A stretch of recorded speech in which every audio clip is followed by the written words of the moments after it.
네, 흥할 수밖에 없는 오후장 공략주 시간입니다. 국내 증시는 하락폭을 키워가고 있지만 이분과 함께라면 두렵지 않습니다. 레포트 든든하게 지킬 수 있는데요.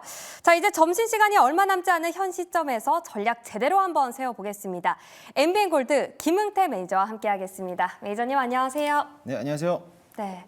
매니저님, 어제 이제 반등의 시작인가 이렇게 기대를 했었는데 네. 김칫국을 많이 먹은 것 같습니다. 네, 맞습니다. 현재 시장 하락폭 다시 키워가고 있는데요. 이번 주에 뭐 FOMC 실적 발표 그리고 고용까지 빅 이벤트들이 정말 많이 상존하고 있잖아요. 그래서인지 시장에서 변수가 될 만한 이벤트들이 많아서 경계감이 짙게 들이오는 것 같아요. FOMC 이후의 시장 어떻게 예상하시는지요?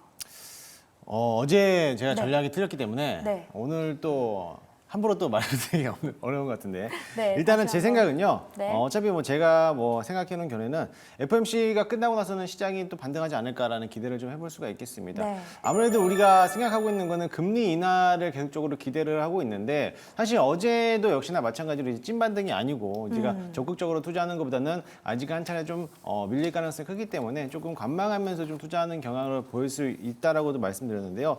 마찬가지로 오늘에 대한 투자 심리가 어제 이렇게 반등이 세게 들어오지 않고 외국인들에 대한 자금력들이 들어오지 않다 보니까 오늘도 역시나 마찬가지로 시장에 대한 끌고 가는 흐름은 없었습니다. 그래도 그나마 좀 다행스러운 건 뭐냐면 제약바이오라든지 이런 대형주, 우량주 위주에 대한 시장이 조금 더 어느 정도 방어를 해주고 있고 또는 2차 전지가 저점에서부터 방어를 해주고 있기 때문에 어느 정도 지수는 좀 방어를 해주고 있다라고 볼 수가 있는데 일단은 가장 큰 이벤트는 내일 모레 발표되는 FOMC에 대한 이제 결과론적인데 아무래도 이제 파월 의장이 9월달에 금리 인하를 할 수 있다라고 이제 시사를 좀 내뱉으면서 거기에 대한 이제 포커스를 맞춘다라고 하면은 거기에 대한 기대감들 때문이라도 아무래도 시장에 대한 자금력들이 좀 들어오지 않을까라는 모습을 보일 수도 있고요. 그렇게 한다라고 하면은 오히려 이제 실적 발표되는 종목들도 있겠지만은 제약바이오가 먼저 우선적으로 반등하기 시작을 들어올 거고 그렇게 한다라고 하면은 반도체라든지 2차 전지 쪽에 대한 수급력들도 자연스럽게 저점에서 매수할 수 있는 공략들로 들어올 수 있으니까요. 그 점을 좀 참고하시고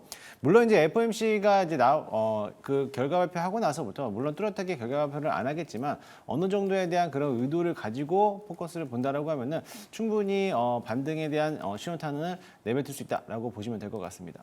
네, 저점 매수 전략 주셨습니다.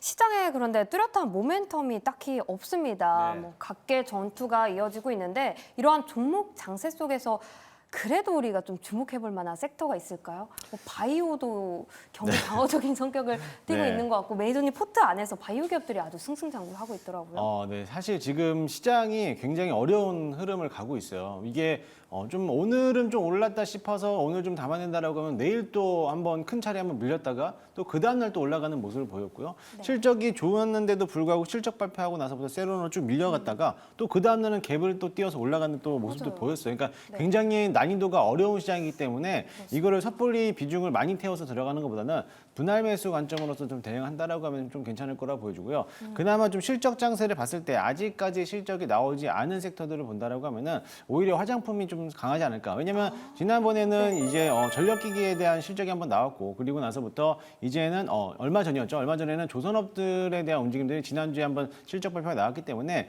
그렇다고 하면은 실적을 가장 기대를 가지고 있었던 게 화장품, K뷰티에 대한 산업이지 않을까. 아마 계속적으로 이제 그런 이슈들이 계속적으로 나오고 있는데 실리콘투라든지 이런 종목들에 대한 실적을 기대하고 있는 것만큼 아무래도 2분기 실적에 대해서 어닝 서프라이즈 나올 수 있는 확률적으로 높은 거는 아무래도 화장품 쪽에 대해서 보이지 않을까라고 보니까요. 그런 종목들도 오히려 눌렀다라고 하면 저점에서 좀 매수할 수 있는 기회가 되지 않을까라고 좀 생각을 하고 있습니다. 네, 화장품주 안에서 혹시 탑픽을 좀 여쭤봐도 될까요? 탑픽이요. 네. 일단은 아모레퍼시픽 이런 대형주를 네. 모아가는 게 좋을지 아니면 실리콘트, VT 이런 인디 브랜드 쪽을 주목해보면 좋을지. 사실 실적을 놓고 본다라고 하면 네. 아모레퍼시피가 가장 대장주로 역할을 하고 있죠. 화장품에서는 네. 대장주 역할인데 아모레퍼시피가 실적도 좋고 매출액도 좋은데 기대치만큼 막 그렇게 막 크진 않아요. 네. 매출액 대비해서 영업이익이 좋은 것뿐이지 그만큼 실적이 막 뚜렷하게 좋지는 않기 때문에 그렇다고 해서 뭐 아모레퍼시피가 주가가 뭐 내려가거나 그러지 않은데 아모레퍼시피를 필두로 해서 올라간다라고 하면은 뭐 그런 종목 후발주로서는 뭐 VT라는 종목들도 있을 거고요. 또 여름철 선케어 본다라고 하면은 선진뷰티 사이언스라든지 아니면 뭐 중소형주에서는 뭐 실링콘트 역시나 마찬가지로 실적에 대한 기대를 갖고 있기 때문에 이런 종목들을 관심 있게 보시면 좋지 않을까. 또는 원료 제품을 하고 있는 한국 화장품 제조도 마찬가지로 괜찮아 보이기도 합니다.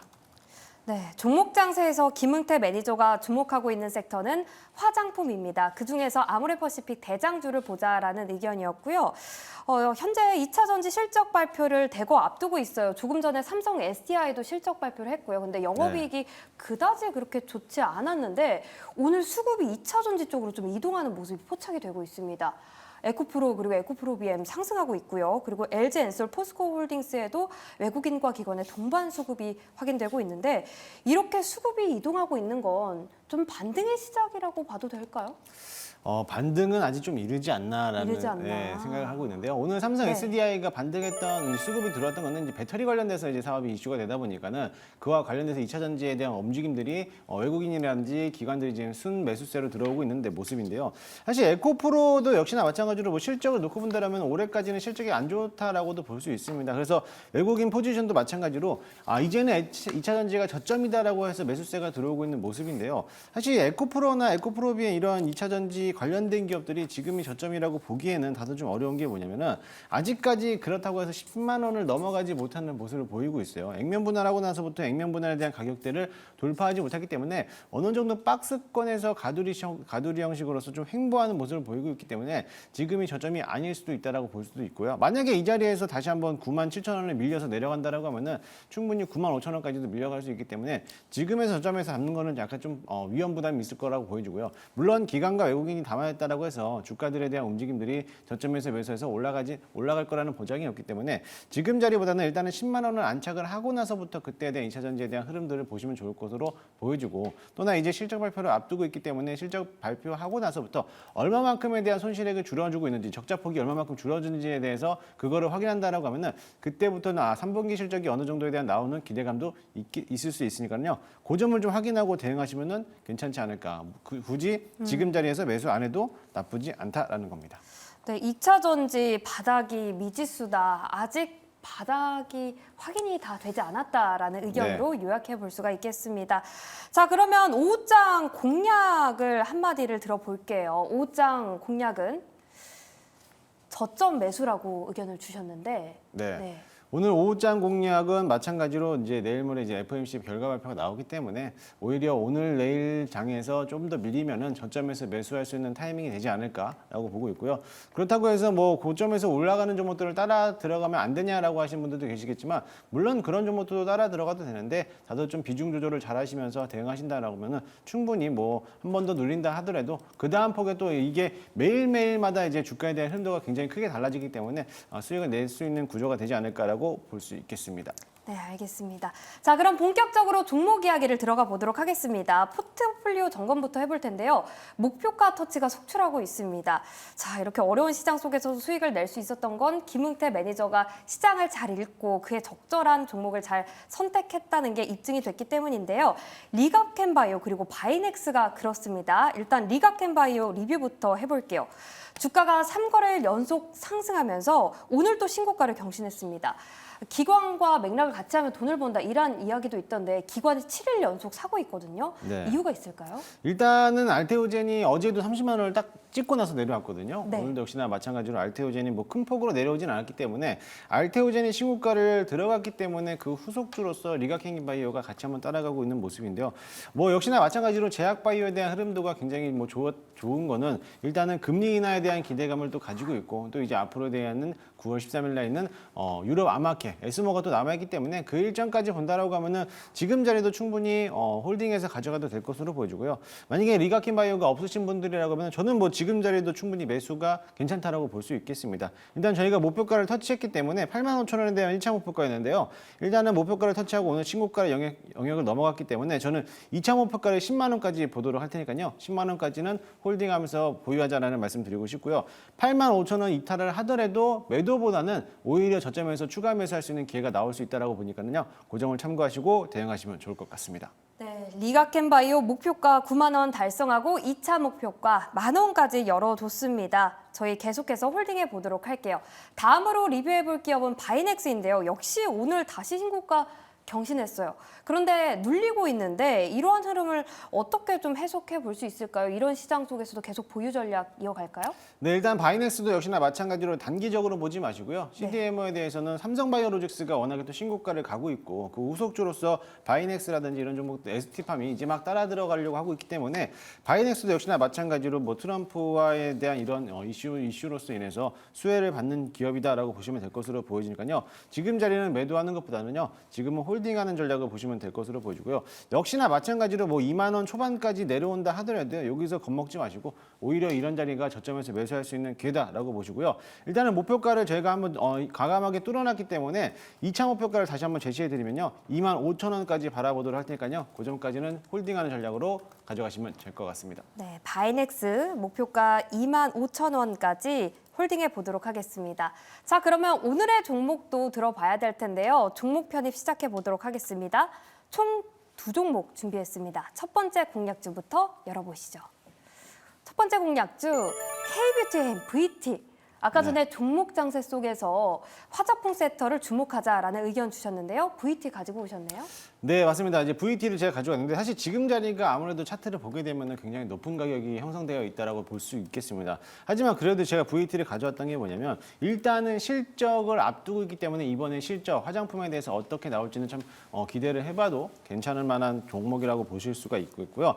일단은 뭐 코스메틱이라는 이제 미디어 커머스하고 바이오 산업을 같이 영위하고 있기 때문에 오히려 그렇게 본다라고 하면은 충분히 양각의 구도에서 수혜를 전부 다 받을 수 있을 거라고 보여지고 최근에 들어서 이 리들샷을 이제 제조하고 있는 이제 지분 그 회사를 인수를 해가지고 화장품에 대한 어떠한 사업을 확대하고 있는데 이 리들샷이 지금 다이소에 팔리고 있잖아요. 네. 그러면서 이제 판매량도 증가되고 있는데 저도 주말에 가서 이제 하나 좀 사왔는데 네. 괜찮더라고요. 그래서 따끔따끔하죠. 네, 따끔따끔하면서 이제 피부에 딱 와닿는 그런 거 느낌을 받을 수가 있는데 네. 이게 아무래도 판매량이 계속적으로 나오고 있고 판매가 어느 매장에서는 완판돼 가지고 판매가 없는 부분도 있고 또 어느 매장에서는 또 아직까지 물량이 남아 있는 부분이지만 총괄적으로 봤을 때 그만큼 잘 팔리고 있다. 그렇게 된다라고 하면은 거기에 대한 이제 사업 구조에 대한 실적도 역시나 마찬가지로 기대를 해볼 수가 있겠고요. 그뿐만 아니라 이번에 아마존에서 이제 프라임데이를 행사를 했을 때 우리나라 K뷰티에 대한 매출액이 2.2배가 늘어났다라고 해요. 그렇게 된다라고 하면은 역시나 마찬가지로 해외 매출에 대한 증가가 있었던 기업들에 대한 모습을 본다라고 하면은 VT도 역시나 마찬가지로 해외 매출 쪽으로서 관심을 있게 보시면 될 것 같습니다. 일단 차트 흐름을 보시면요. 현재가 매수비를 편입 한번 해보도록 할 거고요. 일단 직전 고점에서 4만 원을 뚫지 못하고 한번 내려왔기 때문에 어떻게 보면 쌍봉자리라고도 볼 수가 있겠지만요. 아직은 21선을 깨지 않고 다시 한번 어저께 반등을 들어왔기 때문에 신고가 영역으로 나갈 수 있다라고 보실 수 있으니까요. 그 점을 참고하시고요. 1차 목표가는 4만 2천 원까지 좀 짧게 보고 대응하고 손절가 라인은 3만 3천 원 잡고 대응하도록 하겠습니다. 네, VT 전고점 넘어서 4만 원 넘게 올라갈 수 있다. 목표가 4만 2천 원 제시해 주셨는데요. 보유 기간은 어느 정도로 보실까요? 일단은 보유하는 기간 정도는 한 2주 정도 잡고 2주 보도록 할 정도. 거고요. 2주 네. 후에 아무래도 이제 8월 중순 전이면은 이제 실적 발표가 다 완료될 거기 때문에 그 전까지만 바라보고요. 만약에 실적이 굉장히 좋게 나온다라고 하면 오히려 네. 추가적으로 더 상승할 수 있는 메리트가 있으니까요. 그 점을 참고하시면 될 것 같습니다. 만약에 실적이 뭐 안 좋게 나올 일은 없겠죠. 안 좋게 나오기보다도 네. 기대감에 대비해서 이제 가이던스. 네. 실망이 좀 나올 수 있겠지만은 네. 그렇게 된다 하더라도요. 어차피 그 자리에서 4만 원을 한번 통과시키고 나서 내려오지 않을까라고 보고 있고요. 아직까지 21선을 차고 있기 때문에 그 전까지는 뭐 3만 3천 원까지는 여유 있게 보시면 될 것 같습니다. 네, 손절가는 3만 3천 원 제시해 주셨습니다. VT에 대한 의견 들어봤고요. 자, 그럼 두 번째 공략주도 만나보도록 할게요. 두 번째 공략주 어떤 기업 준비해 주셨을까요? 바로 공개해 보시죠. 자, 바이오 ADC 관련주 가지고 네. 오셨습니다. ABL 바이오. 모멘텀은요? 네, 일단은 앞서 소개해드렸던 리가켄 바이오에 네. 대한 후속주라고 볼 수가 있겠죠. 어떻게 보면 같이 움직인다라고 볼 수가 있겠는데요. ABL 바이오는 의약용 이제 화합물 제조하고 항생물질을 혼합하고 제조하는 기업인데요. 마찬가지로 이중항체 플랫폼을 워낙에 많은 파이프를 가지고 있기 때문에 거기에 대해서 수혜를 받는 기업이기도 할 수도 있겠습니다.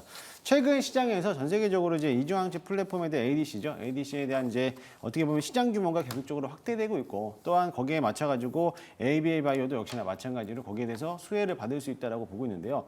앞서 리가켄 바이오하고 ABA 바이오가 좀 공통적으로 본다라고 하면은 어쨌든 간에 제약 바이오이기 때문에 금리 인하에 대한 기대를 볼 수 있는 수혜주를 볼 수도 있고요. 그리고 이제 9월 달이 되면은 에스모가 나왔기 때문에 이 에스모에서도 이 ABA 바이오가 어떤 또 플랫폼을 또 발표할 건지 그 파이프라인에 대한 구도의 핵심적인 내용이 나올 거기 때문에 그렇게 본다라고 하면 충분히 기대를 해봐도 나쁘지 않을 거라고 보여집니다. 사실 시장이 굉장히 어려운 시기인 것만큼 일단은 제약 바이오 현재에 대한 트렌드가 제약 바이오에 대한 집중으로 보고 있기 때문에 네. 제약 바이오 종목들은 한두 종목들은 꼭 들고 가자라고 말씀을 드리고 싶고요. 차트도 마찬가지로 리가켄 바이오랑 동일합니다. 아직은 뭐 신고가 영역을 뚫지 못했지만은요. 지금 자리에서 매수가 가능할 거라 보니까요. 현재가 매수 한번 편입을 해보도록 할 거고요. 1차 목표가는 신고가 넘어가는 34,000원, 손절가 라인은 27,000원 잡고 대응하도록 하겠습니다. 네, 리가켄 바이오의 후발주자로 ABA 바이오 소개해 주셨는데요. 이 기업도 좀 보유 기간을 여쭤볼게요. 네. 보유 기간은 일단은 제약 바이오는 좀 중장기적으로 바라보시면 좋겠어요. 왜냐하면 이 제약 바이오를 한번 담게 되면은 우리가 20%에 대한 수익을 가져가는 것보다는 조금 더 수익을 좀 극대화하는 전략으로 본다라고 하면은 그래도 금리 인하하고 나서부터 에스코에 대한 일정 부분이 남아있기 때문에 9월 중순이나 뭐 10월 초까지는 무조건 좀 들고 가자라는 말씀을 드리고 싶고요. 그게 아니더라도 뭐 11월 대선 전까지도 충분히 이 올해까지에서는 9월 일정 이후에 11월 달에도 또 이제 암호기가 또 있기 때문에 그 일정을 본다라고 하면은 충분히 올해까지는 끌고 가도 괜찮겠다라고 말씀드리도록 하겠습니다. 네, 9월 금리 인하 기대감에 제약 바이오가 하반기에도 계속 강할 거라고 보시는 건가요? 일단은 뭐 금리가 만약에 인하가 된다라고 하면은 거기에 맞춰가지고 뭐 세로로 나올 수 있겠지만 이게 9월 달에만 금리가 인하가 되는 게 아니라 또 11월도 있고 12월도 있기 때문에 그렇게 된다라고 하면은 오히려 추가적으로서 상승할 여력이 남아 있으니까요. 그 점을 좀 기대하시면서 관심 있게 보시면 좋을 것 같습니다. 네, 지켜보도록 하겠습니다. 매니저님과 못다한 이야기들 좀 나누고 싶다면 어디로 가면 좋을까요? 네, 오늘은 저녁 10시에 너튜브를 통해서 무료 방송을 진행할 예정이고요. 아무래도 시장이 굉장히 어려운 것만큼 좀 어떻게 좀 대응을 해야 되는지 앞으로 제약 바이오라든지 반도체에 대한 흐름들이 어떻게 이어질지에 대해서 여러분들에게 설명을 좀 해드리도록 할 테니까요. 잠시 후 저녁 10시에 너튜브에서 김웅태 검색하시고 많이들 들어오시면 되겠습니다. 네, 매니저님 오늘 도움 말씀 감사합니다. 네, 저희가 준비한 소식은 여기까지입니다. 남은 하루도 매일경제TV와 함께 성공적인 투자하시길 바라겠고요. 저희는 내일 10시에 다시 돌아오도록 하겠습니다. 시청해주셔서 고맙습니다.